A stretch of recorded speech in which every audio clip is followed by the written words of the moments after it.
الحمد للہ رب العالمین والصلاة والسلام علی سید الانبیاء والمرسلین اما بعد فاعوذ باللہ من الشیطان الرجیم بسم اللہ الرحمن الرحیم۔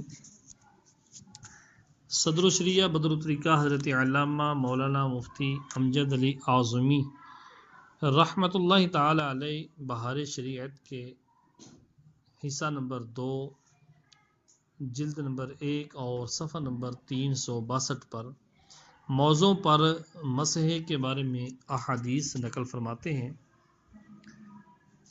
نمبر 1، امام احمد و ابو داود نے مغیرہ رضی اللہ تعالی عنہ سے روایت کی، فرماتے ہیں کہ رسول اللہ صلی اللہ تعالی علیہ وآلہ وسلم نے موضوع پر مسح کیا۔ میں نے عرض کی، یا رسول اللہ علیہ وسلم، حضور بھول گئے؟ فرمایا، بلکہ تو بھولا، میرے رب عز و جل نے اسی کا حکم دیا۔ نمبر 2، دارقطنی نے ابو بکرہ رضی اللہ تعالیٰ عنہ سے روایت کی کہ رسول اللہ صلی اللہ تعالی علیہ وآلہ وسلم نے مسافر کو 3 دن 3 راتیں اور مقیم کو 1 دن رات موضوع پر مسح کرنے کی اجازت دی، جبکہ طہارت کے ساتھ پہنے ہوں۔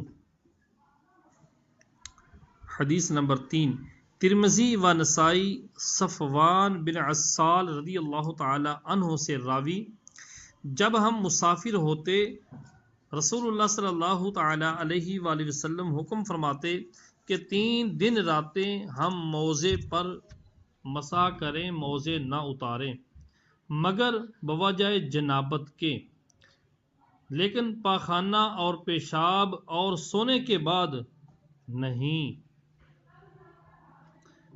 نمبر 4، ابو داود نے روایت کی کہ حضرت علی رضی اللہ تعالی عنہ فرماتے ہیں، اگر دین اپنی رائے سے ہوتا تو موضع کا تلا بنسبت اوپر کے مسح میں بہتر ہوتا۔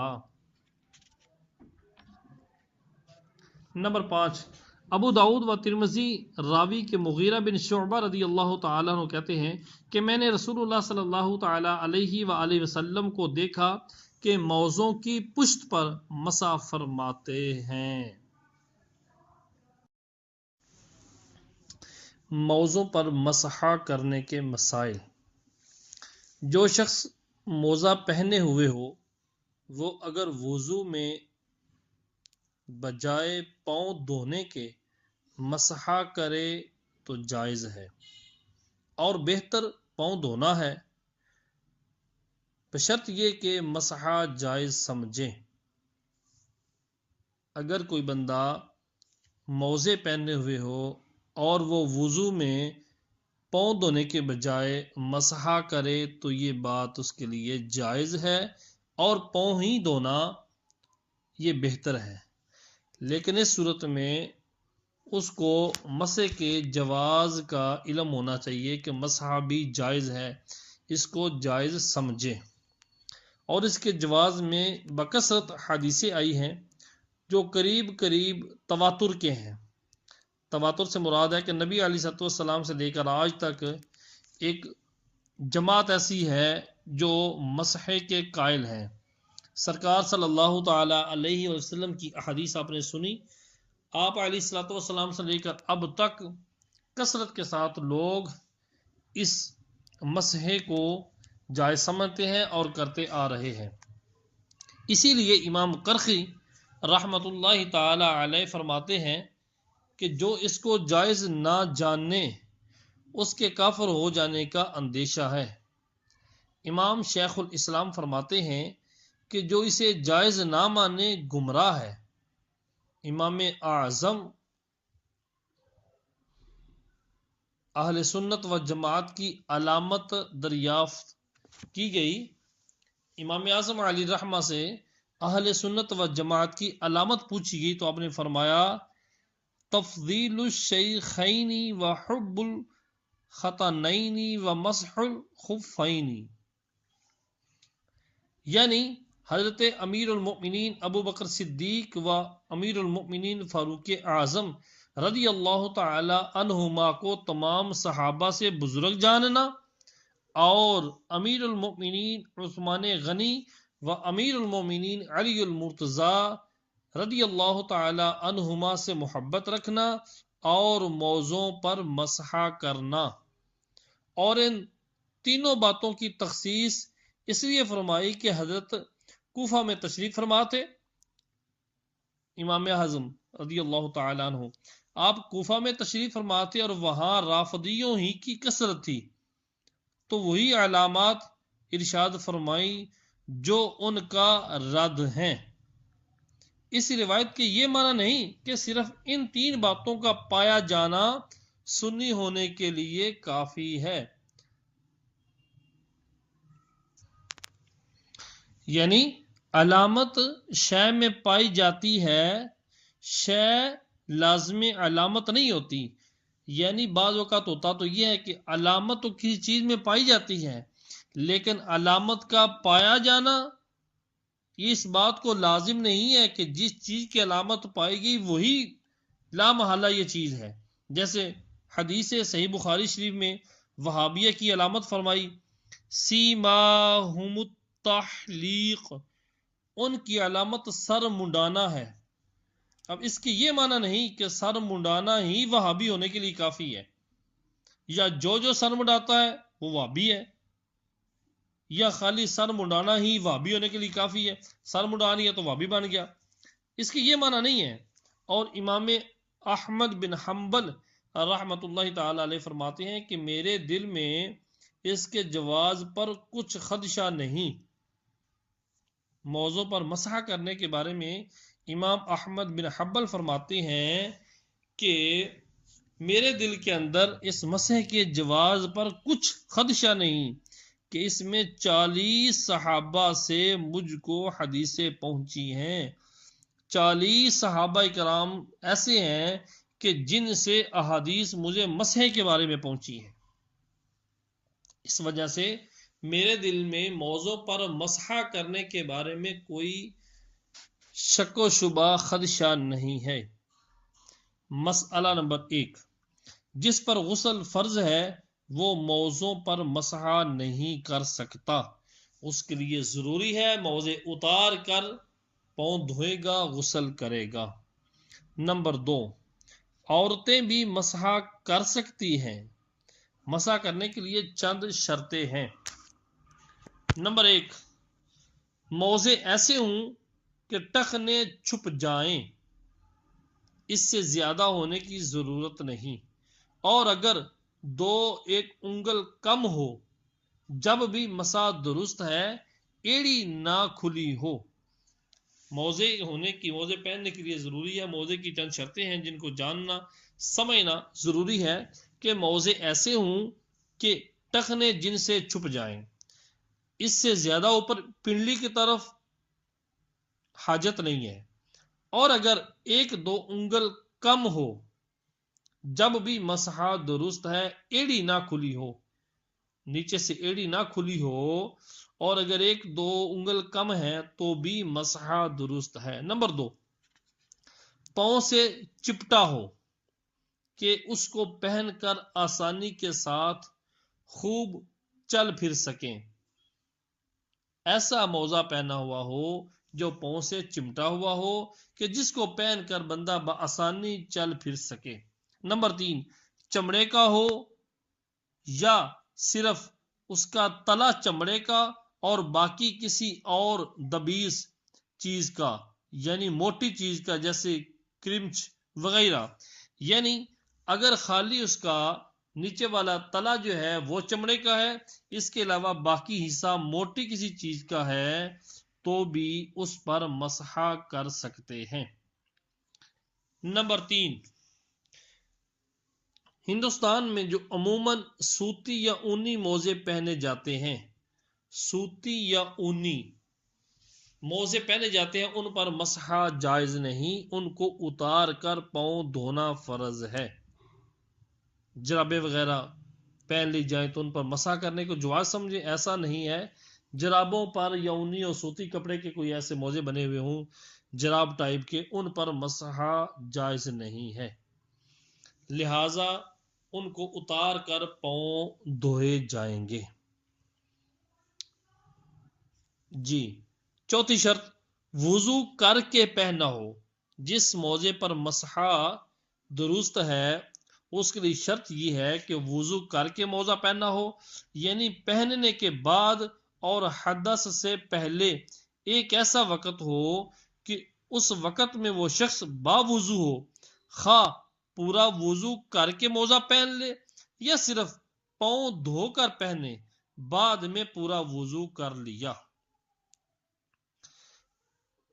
یعنی موزے پر مسح کرنے کے لیے شرط یہ ہے کہ وہ جو موزہ ہے وہ اس بندے نے پاکی پر پہننا ہو، یا تو مکمل وضو کر کے موزہ پہننا ہو، اس کے بعد حدث لاحق ہوا تو جب پھر وضو کرے گا تو مسح کر لے گا، یا اگر مکمل وضو نہیں کیا، خالی پاؤں دھو کر اس نے موزے پہن لیے اور موزے پہننے کے بعد اور حدث ہونے سے پہلے باقی وضو بھی کر لیا، تو اب اگر بعد میں اس کو حدث ہوتا ہے تو اس صورت میں وہ بندہ ان موضوع پر مسح کر سکتا ہے۔ نمبر 4، اگر پاؤں دھو کر موزے پہن لیے اور حدث سے پہلے منہ ہاتھ دھو لیے اور سر کا مسح کر لیا تو بھی مسح جائز ہے، اور اگر صرف پاؤں دھو کر پہنے اور بعد پہننے کے وضو پورا نہ کیا اور حدث ہو گیا تو اب وضو کرتے وقت مسح جائز نہیں۔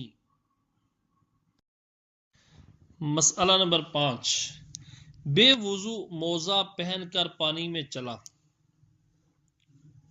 کہ پاؤں دھل گئے، اب اگر حدث سے پہلے باقی اعضائے وضو دھو لیے اور سر کا مسح کر لیا تو مسح جائز ہے ورنہ نہیں۔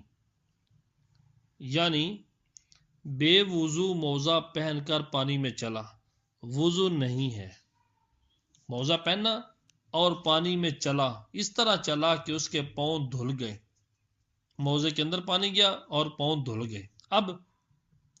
اب اگر حدث سے پہلے باقی اعضائے وضو اس نے دھو لیے، سر کا مسح کر لیا، تو اب اس کے بعد جب اس کو حدث ہوگا تو مسح کی ضرورت پڑی تو مسح کر لیا تو مسح جائز ہے، اور اگر باقی اعضاء دھونے سے پہلے ہی حدث ہو گیا تو پھر مسح جائز نہیں ہوگا۔